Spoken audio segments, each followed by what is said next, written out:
el milagro más grande, sin lugar a dudas, es la conversión. En mi caso particular, y perdonen que ponga mi ejemplo como primero, yo me convertí instantáneamente. No tardé mucho tiempo en dar el paso de recibir, de aceptar a Cristo como mi Señor y Salvador personal. Yo fui una mañana a una iglesia, había una especie de clases de escuela dominical, no hubo llamamiento, ni se habló así, digamos, de una forma evangelística, pero a la tarde cuando volví, en el primer culto, digamos, con predicación, con alabanza, con llamado, que yo asistía a mi vida, en esa primera reunión yo recibí a Jesús como mi Señor y Salvador personal hace ya muchos años atrás, y no me costó recibir a Cristo, ni muchísimo menos. Creo que ha sido la decisión más sabia y la mejor decisión que he tomado en toda mi vida, y no me arrepiento jamás de haberla tomado. Me hubiera gustado recibir al Señor antes, pero el Señor tiene estipulado tiempos, ¿verdad?, y ocasiones para cada uno de nosotros. Pero observando cómo se convierten algunas personas, es algo que a mí siempre me ha llamado la atención. Porque hay, por ejemplo, personas que se han convertido, no muchos, he conocido algunos, solos. Leyendo a lo mejor la Biblia o en la habitación de su casa, poniéndose de rodillas y pidiendo perdón por sus pecados o como sea, se han convertido solos, sin que nadie les predicara, sin ir a ninguna iglesia, sin escuchar a ningún pastor predicar, solos en su casa o en su coche o donde sea, se han convertido al Señor. No es lo común, no es lo habitual. La Biblia dice, ¿cómo creerán si no hay quien les predique? ¿Verdad? Pero hay personas que se han convertido solas. No sé si aquí en esta tarde entre nosotros o en casa viéndonos en sus hogares hay alguna persona que puede decir, sí, yo me convertí solo o sola, ¿no? Pero ya digo, no es lo normal. Pero he visto que hay personas que se han convertido después de un largo proceso. Personas que han estado asistiendo días, semanas, meses, no sé si años a una iglesia. Y al final, después de haber escuchado docenas de sermones, de haber cantado muchas canciones y de haber oído muchos testimonios, finalmente toman el paso de aceptar al Señor Jesús como su Salvador personal, ¿verdad? Sin embargo, hay otras personas como yo que lo hicimos instantáneamente, y hay otras personas que se han convertido, pero les ha costado. Han tenido que tocar fondo, lo han perdido ya todo, menos la vida. Han perdido el trabajo, han perdido la familia, han perdido salud, han perdido prácticamente todo. Y al final, cuando ya no les queda nada, es cuando deciden por fin definitivamente recibir a Jesús y darle una oportunidad en su vida, ¿no? También he conocido personas que se han convertido por miedo. Me explico. Miedo ante la condenación eterna, miedo ante el juicio venidero, miedo ante estar eternamente excluido de la presencia de Dios, y por temor, ¿verdad?, por miedo, ese miedo sano y irreverente, han decidido cambiar de vida y seguir a Cristo todos los días de su vida, ¿verdad? Dice la Biblia que el principio de la sabiduría es el temor a Dios. Pero en ese mismo libro de Proverbios hay otro versículo que se parece mucho, que dice que el principio de la sabiduría es aborrecer el mal. Y hay gente que, viendo la mala vida que han llevado, los malos caminos y las pésimas decisiones que tomaron en su vida, por temor a condenarse, por temor a perderse, pues deciden al final dar el paso. Sea como sea, para mí el ver a una persona convertida, para mí es el milagro más grande de todos los que uno puede experimentar en la vida. Porque es el único milagro que Satanás no puede imitar. Otros milagros sí los puede, y de hecho a veces los imita. Pero el milagro de la conversión, el transformar una vida, el diablo, ese milagro, no lo puede experimentar. No lo puede hacer que otra persona tenga esa experiencia si realmente no ha aceptado al Señor.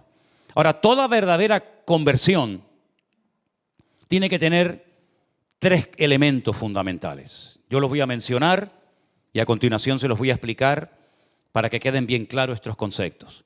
Toda verdadera conversión tiene que tener justificación, regeneración y adopción. Empecemos por la primera. La justificación es la palabra que se emplea en la Biblia para decir que el pecador ha sido declarado justo, limpio de pecado, como si nunca hubiese pecado, borrón y cuenta nueva. Si prefieres utilizar el término nacer de nuevo, lo puedes hacer. Dice la Biblia en Romanos capítulo 5 que justificados pues por la fe tenemos paz para con Dios por medio de nuestro Señor Jesucristo. Dios no justifica al pecado, lo que justifica es al pecador arrepentido. Ser declarado justo, presentarte delante de Dios sin tener que avergonzarte una vez que le has recibido y aceptado como tu Señor y Salvador personal. Saber que eres libre de toda condenación, como dice la Biblia, de modo que si alguno está en Cristo, nueva criatura es. Las cosas viejas pasaron, y aquí todo es hecho nuevo. Y ahora no hay ninguna condenación, ninguna, hermanos, ninguna, para los que están en Cristo Jesús. Los que no andan conforme a la carne, evidentemente, sino conforme al Espíritu. ¿Saben lo maravilloso es que ser libre de toda condenación y poder orar, poder cantar a Dios, poder honrar al Señor, sabiendo que todos mis pecados han sido perdonados por el amor de Dios? ¿No es maravilloso, hermanos? ¿No es maravilloso? ¿No se merece un fuerte amén el Señor? Y un aplauso también, ¿por qué no? Es una maravilla. Libres, libres, aleluya. Qué maravilloso es la libertad, ¿verdad? Terrible el libertinaje, pero la libertad gloriosa que tenemos ahora en Cristo es realmente un privilegio. Eso es ser justificado, eso es lo que conocemos como la justificación. Pero la regeneración es el cambio tanto instantáneo como progresivo que se lleva a cabo en una vida que ha nacido de nuevo.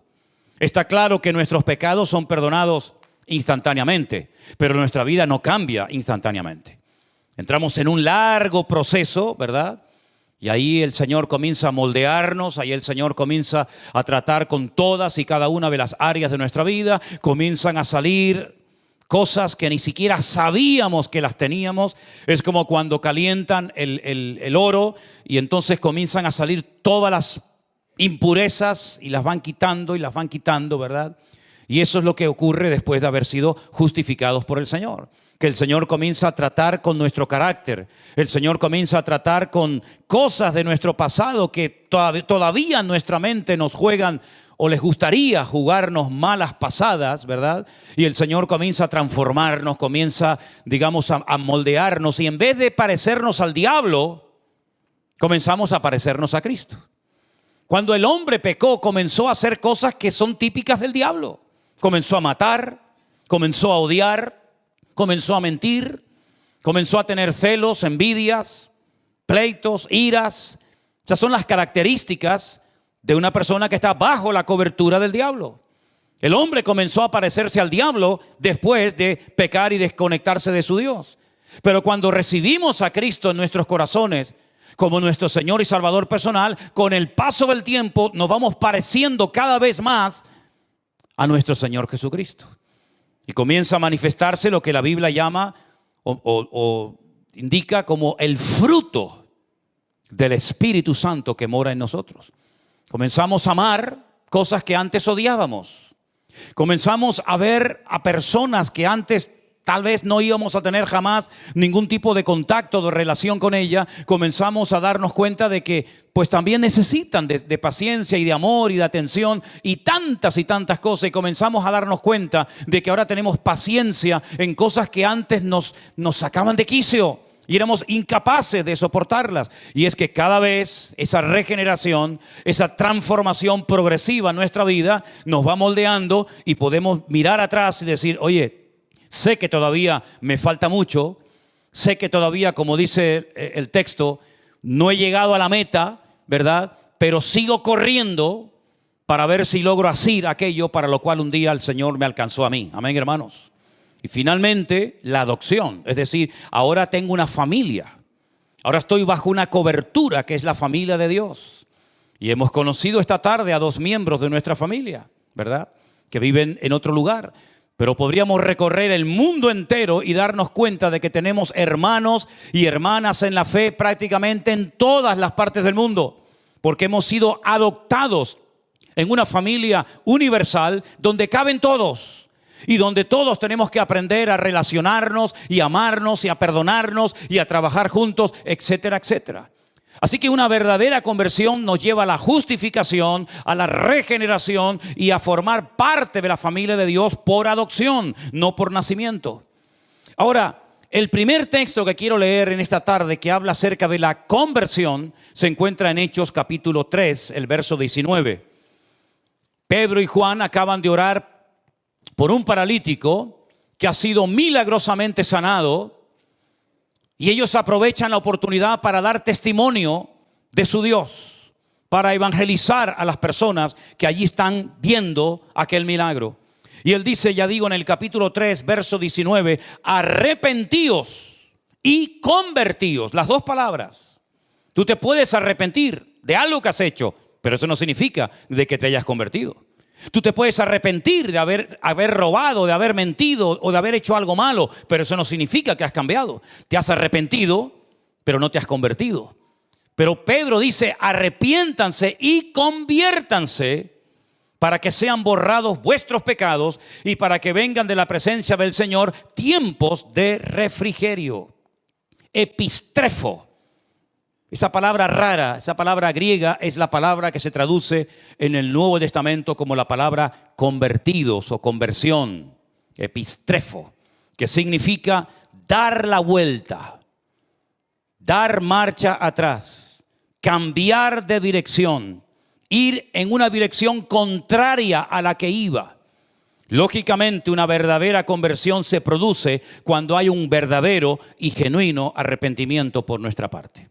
No un remordimiento de conciencia, no un dolor por haber perdido cosas que las tenía, pero que por mi mala cabeza o mis malas decisiones las he perdido, sino que hay un arrepentimiento genuino de no volver, de no querer volver a cometer el mismo pecado que durante tiempo me conquistó y me dominó. Cuando hay un verdadero arrepentimiento, se puede decir que hay una verdadera conversión y un genuino deseo de cambiar y un genuino deseo de honrar y de servir al Señor, que tal vez antes no creíamos en Él, pero que ahora nos hemos dado cuenta de que lo amamos y lo conocemos y de alguna manera queremos esforzarnos por servirle y por honrarle todos los días de nuestra vida. Ahora, no tenemos que confundir el venir a la iglesia con convertido, porque hay gente que puede venir a la iglesia toda su vida. De hecho, hay gente que ha nacido, por así decirlo, en el seno de una iglesia. A lo mejor desde el vientre de su madre, ya su madre lo traía a los cultos. Y cuando este niño, esta niña nació, comenzó a ir a la escuela dominical y comenzó a asistir a algún campamento y comenzó a ir a algún retiro. Pero eso no significa de que sea convertido. ¿Y cuántas veces nos confundimos pensando, creyendo que esta persona, porque lleva toda la vida en la iglesia, ya es un convertido? Y de convertido, nada. Puede ser un simpatizante, una persona que tiene su círculo de amistades dentro de la iglesia, porque como su vida ha girado siempre en torno a la iglesia, no tiene contactos, no tiene amigos fuera y parece que es un cristiano, parece que es un convertido, pero no lo es. Es una persona que se ha criado en un ambiente cristiano, pero no es cristiano. Muchas veces cuando voy navegando en esos largos viajes que me pego en barco, pues hermano, yo voy navegando por el mar, pero el mar, gracias a Dios, no entra donde yo estoy. Estoy rodeado de agua, pero yo voy en el barco y el barco, gracias al Señor, está por encima del agua. Imagínense ustedes, ¿no? Así que tú puedes estar rodeado de cristianos, en un ambiente cristiano, en un retiro, en un campamento, en una convención cristiana, y eso no significa de que tú también seas un hijo de Dios. Porque la salvación es personal e intransferible. Tú no te puedes convertir por tu hijo, ni tu hijo se puede convertir por ti. Claro, evidentemente, si tú te conviertes, tú eres ya una luz para tu familia. Tú ya tienes un mensaje y un testimonio que dar a tus compañeros de trabajo, en el lugar donde vives. Pero tú no puedes convertirte por un círculo de amistades o por toda una familia, ¿verdad? Y decir, bueno, yo me convertí y eso significa de que ya toda mi familia ya son convertidos. No, repito, la salvación, la conversión es personal y no se puede transferir a otras personas. Y también hay que decir que la salvación es instantánea. O eres o no eres. O estás dentro del reino o fuera del reino. O estás conmigo o estás contra mí. o eres realmente convertido y tu nombre hoy, en este momento, en este preciso instante, está inscrito en el libro de la vida, o tu nombre no aparece por ninguna parte, y si tú murieras hoy, no irías jamás a la presencia del Señor. ¿Cómo ha sido tu conversión, hermano? ¿Recuerdas ese día, ese lugar, esa hora, aquel sitio donde el Señor tocó tu alma y tocó tu corazón? Vamos a leer algunos versículos en esta tarde donde aparece esta palabra epistrefo, que significa convertirse. Vamos a ver las distintas traducciones que le han dado a lo largo del texto bíblico. Por ejemplo, en el Evangelio de Mateo, el capítulo 18, el verso 3, 18 de Mateo, el versículo 3, hay unas palabras muy interesantes del Señor Jesucristo cuando le dice a las multitudes: de cierto os digo, que si no os volvéis y os hacéis como niños, no entraréis en el reino de los cielos. Es decir, la actitud para poder ser salvo, la actitud para tener una genuina y verdadera conversión es fundamental. Una persona con soberbia, una persona arrogante, una persona que se cree que lo sabe todo, que no necesita de nada ni de nadie, difícilmente esa persona llegará a una convicción de pecados y pedirá perdón al Señor. Algo muy habitual, y precisamente me pasó, para no ir más lejos, esta semana, el jueves, mientras ustedes estaban aquí escuchando el mensaje de nuestro hermano Jerónimo que predicó, yo estaba fuera hablando con una persona, y cuando comienzo a hablarle, lo primero que me dice, como para escudarse, ¿no? Como para decir, cuidado que ya te he dicho lo que soy, dice: yo soy católico. Y le dije: ¿usted es católico?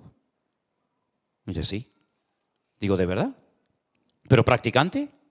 ¿Se confiesa habitualmente? ¿Va a misa?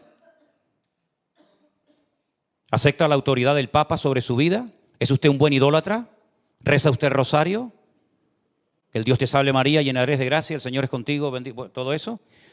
¿Es usted un buen católico? Me dice: bueno, no. Digo: entonces permítame que le diga, usted no es nada. Y me dice: es verdad, yo creo que no soy nada. Digo: ya nos estamos entendiendo. Digo: mire, ¿sabe por qué usted dice que es católico? Porque unos señores de España, hace muchos siglos atrás, se fueron allí y les conquistaron a ustedes. Y después de irse y de volver a sus tierras, después de haberse llevado todo lo que pudieron y más, o usted no lo hubiera hecho. Usted no lo hubiera hecho, ¿verdad? Claro, ya. Dejaron una religión allí, muerta y vacía, que no servía aquí, pero la dejaron allí.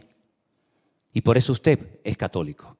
Pero si en vez de haber ido los españoles hubieran ido, por ejemplo, los musulmanes, usted entonces seguramente hoy estaría rezando de cara a la Meca y estaría con un Corán debajo de su brazo.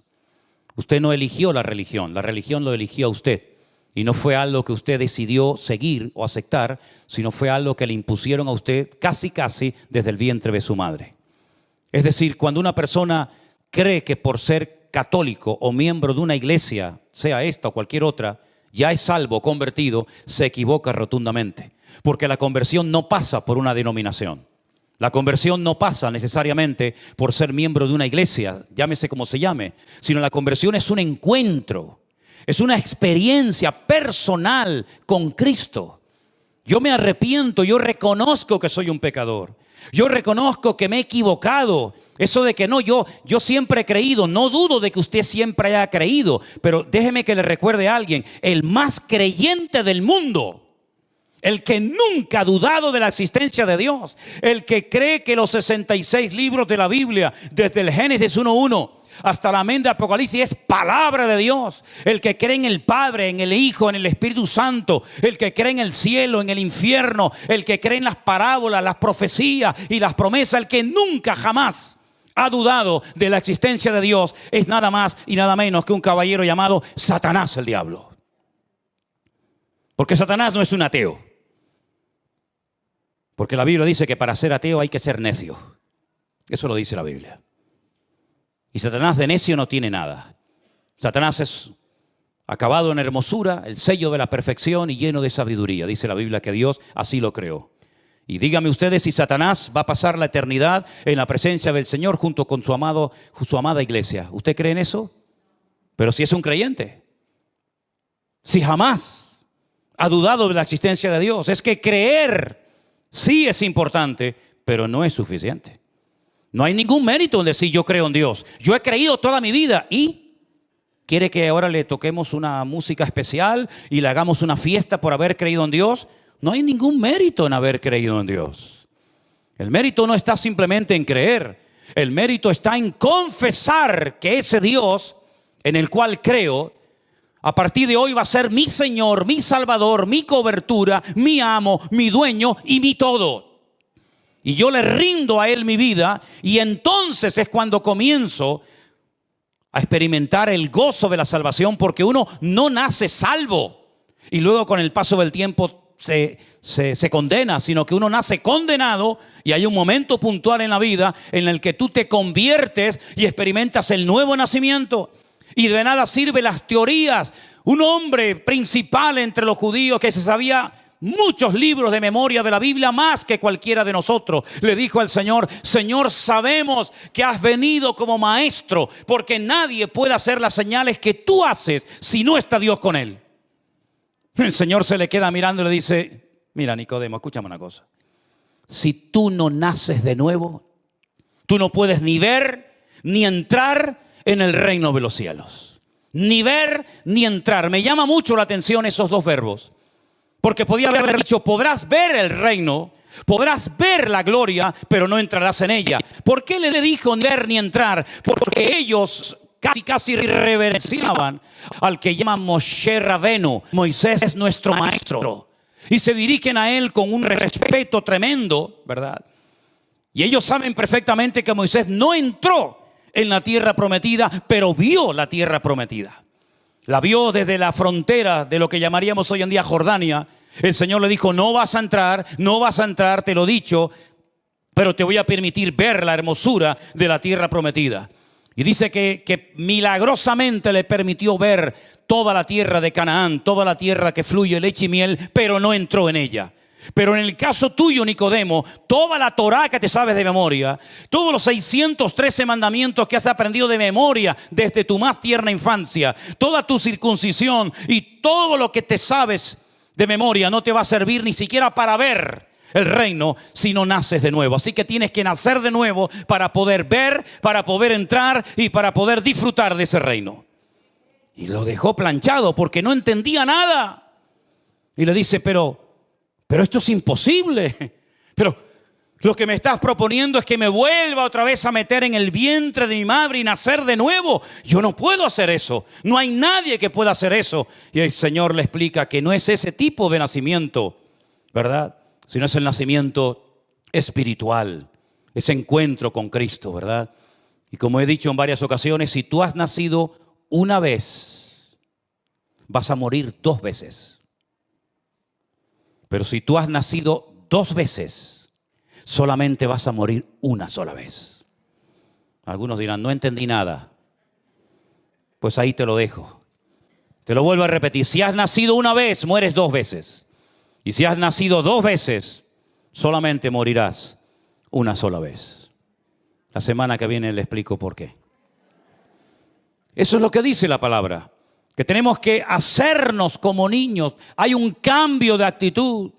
Ya no me escudo, ya no me escondo detrás de una enseñanza religiosa, llámese como se llame, sino que incluso tengo que tener la actitud de un niño dependiente de mi Dios y de mi Padre, sabiendo que no es por mis méritos, por mis buenas acciones, por mis buenas obras que obtengo en la salvación de mi alma, sino por los méritos de aquel que nosotros lo llamamos nuestro Señor Jesucristo. ¿Cuántos dicen amén?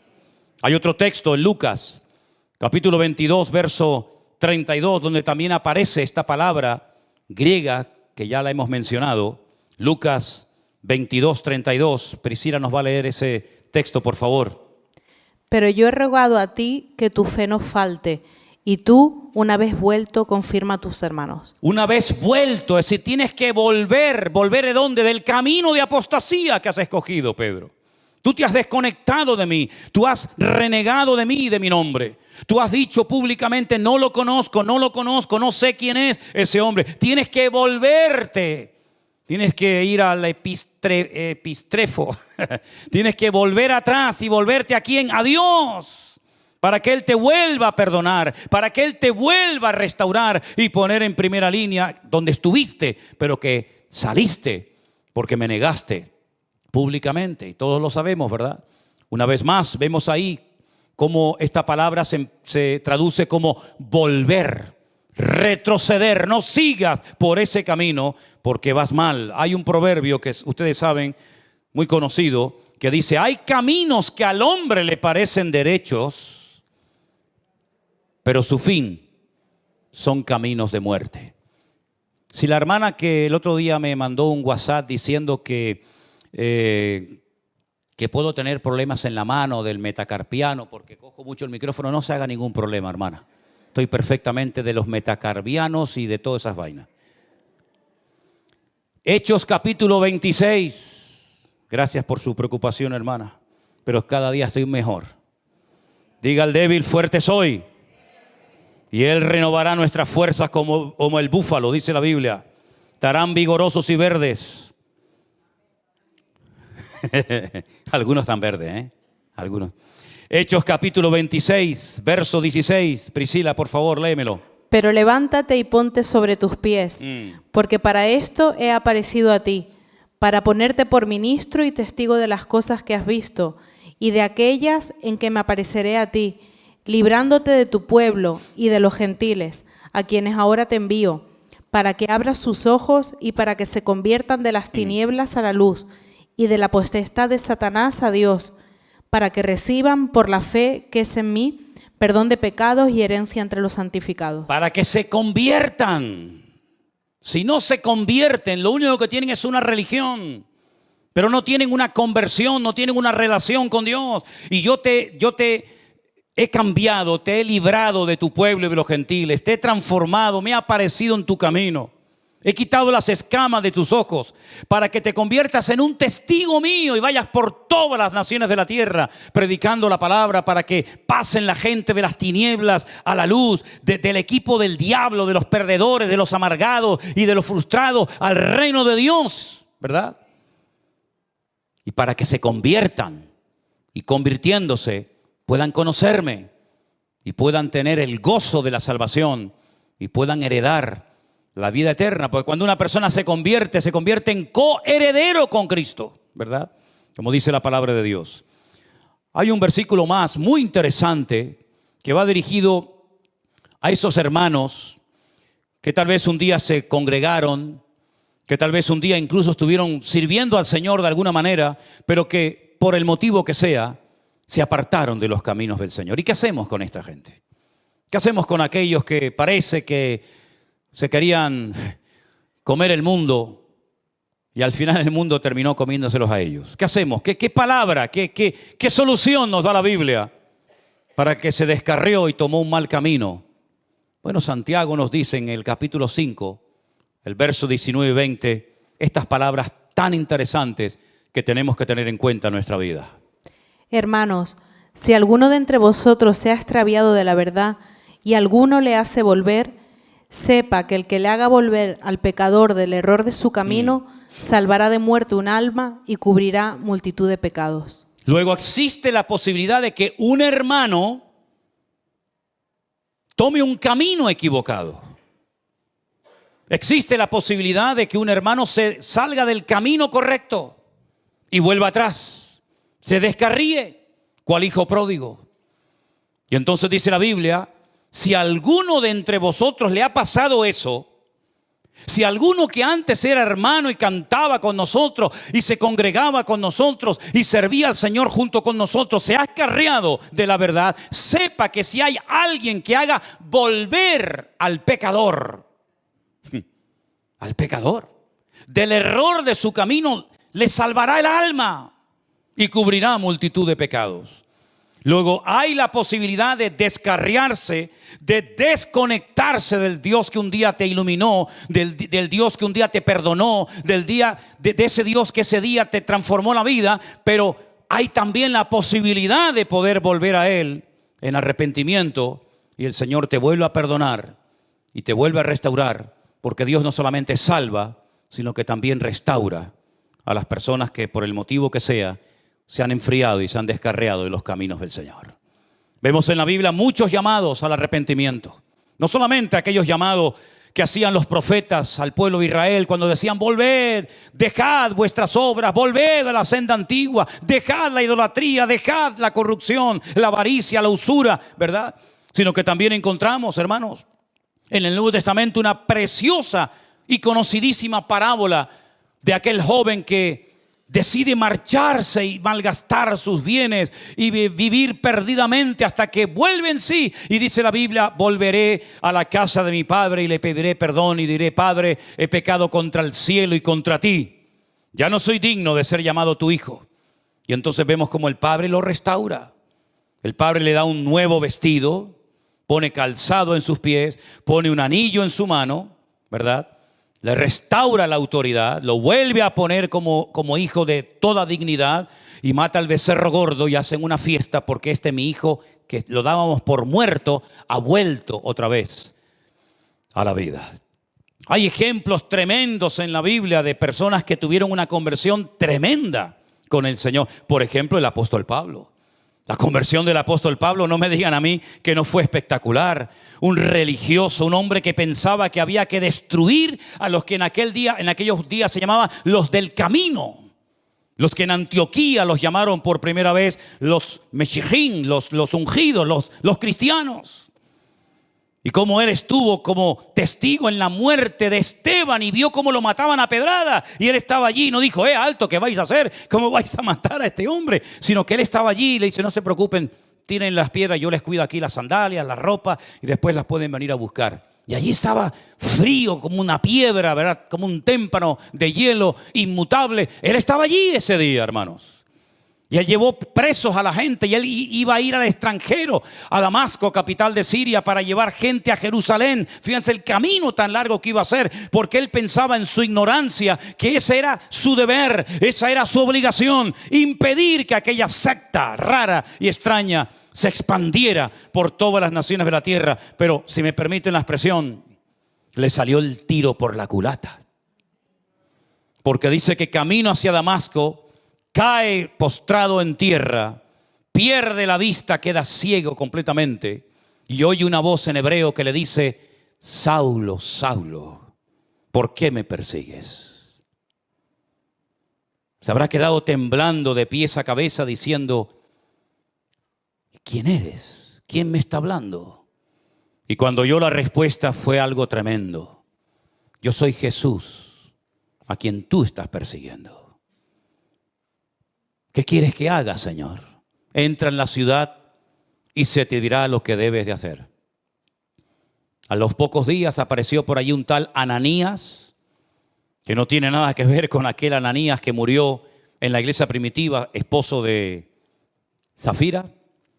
Y dice que tenía miedo de ir a orar por él, porque decía: Señor, hemos oído lo que este hombre ha hecho, cómo le ha hecho daño a tus santos, cómo tiene poder y tiene cartas que le autorizan a llevarnos presos a Jerusalén si quisiera. Y el Señor le dice: vete, porque yo lo he levantado y va a ser un instrumento y yo le voy a mostrar en él cuánto le es necesario padecer por mi nombre. Y llega y le pone las manos encima, recobra la vista, dice que se le caen como escamas de los ojos y allí se bautiza. Aquel ritual que los judíos hacían habitualmente, ¿verdad?, para purificarse, pero ahora haciéndolo de corazón, ¿verdad? Y dice que al momento, prácticamente a los pocos días, se convirtió en un atrevido, en un valiente predicador, de tal manera que decían: pero este no es el que nos mataba el otro día, este no es el que venía a perseguirnos, pero ¿qué le ha pasado? Y dice que los hermanos tenían miedo de juntarse con él. Claro, ¿cómo no van a tener miedo? Pero sin embargo, un hermano llamado Esteban dijo: ven, Pablo, ven, yo te voy a presentar a los hermanos. Hermanos, no tengan miedo. Les presento aquí a nuestro hermano Saulo de Tarso, que a partir de ahora se va a cambiar el nombre, se va a llamar Pinjas o Pablo. Y él es un hermano nuestro en la fe. Y cómo emprenden viajes misioneros. Y al final el mismo Bernabé se pone bajo la cobertura de Pablo, porque sabe que Pablo es un hombre que Dios le ha dado una gracia especial para extender el evangelio a otras naciones. Y como después de años Pedro, incluso hablando de Pablo, dice: hermanos, nuestro hermano Pablo, al cual el Señor le da una inmensa, una enorme sabiduría, y que escribe cosas profundas y difíciles de entender, las cuales los indoctos tuercen para su perdición. Como reconoce, ¿verdad?, la autoridad, la sabiduría, la unción especial que Dios había depositado en la vida de Pablo. Una conversión genuina. Pablo nunca más volvió a ser esa persona llena de odio, de amargura, de resentimiento, sino que lean la lista de lo que padeció: apedreado, azotado, torturado y tantas cosas. Una conversión genuina. Amén, hermanos. No me digan a mí que la conversión no es el milagro más grande de todos los que podemos observar a lo largo de nuestra vida. ¿Y qué me dicen ustedes de aquel etíope, aquel hombre de color que venía sentado en su carro después de haber estado en Jerusalén y había comprado seguramente por una fortuna un pergamino, un lienzo del profeta Isaías, que no sé ni cómo podía leerlo porque estaba en un idioma que él no dominaba, pero se ve que lo leía, pero no entendía nada? Hasta que Felipe, aquel que había sido diácono en la iglesia primitiva, se le acerca al carro y le dice: ¿tú entiendes lo que estás leyendo? Y el etíope, con toda sinceridad, le dice: no entiendo nada. Como cordero fue llevado al matadero. ¿Pero quién fue llevado al matadero? El que está escribiendo está hablando de otra persona. No entiendo nada. Y entonces Felipe se sube en el carro con aquel etíope eunuco, miembro de la reina Candace, y comienza a hablarle y llegan a un lugar, a un oasis en el desierto donde ve agua, y Felipe se para y el etíope le dice: yo quiero ser bautizado. ¿Hay algún impedimento? ¿Hay algo que impida que yo sea bautizado? ¿Será mi color de piel? ¿Será que no soy judío? Y Felipe le dice: no hay ningún impedimento, hijo. ¿Tú crees en Jesucristo con todo tu corazón? Dice: sí creo. Dice: pues vamos a bautizarte. Una conversión genuina. Después dice la historia que fue a Etiopía, le habló a la reina Candace, y hasta el día de hoy hay una comunidad tremenda de cristianos en Etiopía, y algunos dicen que él fue el evangelista, el instrumento que el Señor utilizó para alcanzar aquella nación, ¿verdad? ¿Y qué me dicen a mí del carcelero, hermanos? El carcelero que vivía en la ciudad de Filipo, ¿no tuvo una conversión tremenda a medianoche? Mientras había un terremoto tremendo en la cárcel, que dice que las cadenas que tenían los presos se caían y las puertas de la cárcel se abrían, y cuando aquel hombre se iba a quitar la vida en medio de la oscuridad de la noche, después de haber oído cantar a Pablo y a Silas, después de haber sido previamente torturado, dice: señores, ¿qué tengo que hacer para ser salvo? Y Pablo le dice: cree en el Señor Jesucristo, y hoy mismo serás salvo tú y toda tu casa. Y él fue capaz de transmitir esa conversión, ese cambio genuino, dejando su idolatría, su paganismo, y llevando a toda su familia esa misma noche en una cárcel. Miren qué culto tan interesante. El sermón: cree en el Señor Jesucristo y serás salvo tú y tu casa. Congregación, cárcel de Filipo. Predicador, Pablo y Silas. Resultado: bautizados toda una familia. Un culto espectacular, Y se convirtió aquella noche.